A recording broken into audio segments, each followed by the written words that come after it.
चलो भाई देखो अब मैं क्या करता हूँ।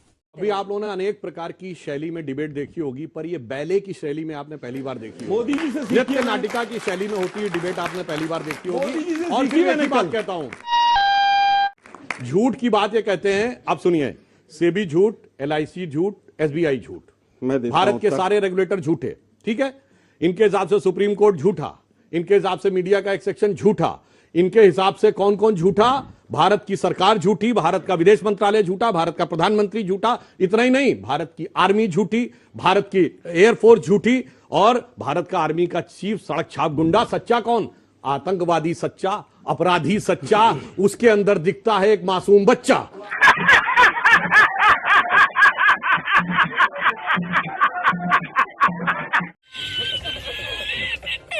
ये इनकी हकीकत है और इसके कारण से ही, इसी के कारण से इनकी ये स्थिति है। अब मैं कहना चाहता हूं मेरे भाई, कहीं तो एक सच्चाई दिखाओ, कहां पे लुप्त हो गई तुम्हारे यहां की सच्चाई? सच्चाई एक जगह दिखती है, जो विदेश में छप जाए वो सब सच्चा। जो विदेश में छप जाए वो छप सच्चा। अच्छा, पिछले 8 साल से इसीलिए आप खा रहे हैं लगातार गच्चा। ठीक है, समझ गया। बहुत छोटा सा उत्तर। देखिए, देश के प्रधानमंत्री ने लाल किले की प्राचीर से लेकर संसद तक तमाम झूठ बोले और वो देश के सामने है।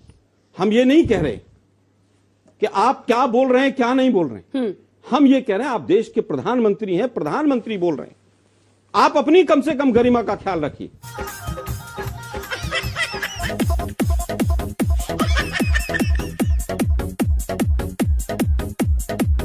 नोटबंदी पे अभी अभी कहा गया कि 2016 के अंदर नोटबंदी हुई और 17 में चुनाव था। नोटबंदी के रिजल्ट कब आए? कितना पैसा जमा हुआ बैंकों के अंदर? नवंबर 2017 में आया। अच्छा, RBI 1 साल तक उन आंकड़ों के ऊपर जमकर बैठी रही। ठीक है, समझ गया। जब तक गुजरात और उत्तर प्रदेश का दोनों राज्यों का चुनाव नहीं हो गया, RBI ने आंकड़े इश्यू नहीं किए। अच्छा, उसके बाद बताया 98% ये, 95% ये, 94% ये। इसके बाद आज तक RBI ने नहीं बताया कितना टोटल पैसा जमा हुआ। ठीक है, धनंजय जी आपके पास आते हुए देखिए, ये कह रहे साजिश रची जाती है हर सेशन के पहले। बजट सत्र अभी चल रहा है, पार्लियामेंट सेशन के पहले एक विदेशी रिपोर्ट आती है और उस पर विपक्ष एजेंडा ड्राइव करता है। अंजना जी, सवाल अडानी का नहीं है, सवाल है सत्ता में बैठे हुए लोगों के नादानी का। क्या बोले सर?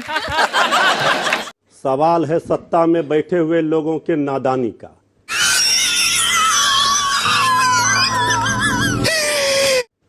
जिस तरह से आदरणीय प्रधानमंत्री जी कह रहे हैं, एक अकेला सब पर भारी, ये देश की जनता कभी इस तरह के सत्ता के अहंकारी को बर्दाश्त नहीं कर सकती है। ज्यादा से ज्यादा ये मेरा क्या कर लेंगे भाई? और ये उनका अहंकार बता रहा है कि उन्होंने 9 वर्षों में ही जिस तरह से सपने बेच करके नौजवानों के साथ उन्होंने हर वर्ष 2 करोड़ नौकरी देने का वादा किया था। नौजवान पूछ रहा 18 करोड़ 9 वर्षों में हमारे रोजगार का क्या हुआ? अरे हम तो फकीर आदमी हैं, झोला लेके चल पड़ेंगे जी। किसान पूछ रहा है अपना सवाल, तो ये कह रहे हैं एक अकेला सब पर भारी। आदरणीय प्रधानमंत्री जी, ये देश की आन बान शान, आप 140 करोड़ हिंदुस्तानियों के प्रधानमंत्री हैं। जनता के सवालों का जवाब विपक्ष सदन में पूछेगा, उसका जवाब देना आपकी जिम्मेवारी, जवाबदेही बनती है। आप अकेला सब पर भारी नहीं पड़ सकते, ये लोकतंत्र है। इस सज्जन को क्या तकलीफ है भाई? क्या तकलीफ है इनको?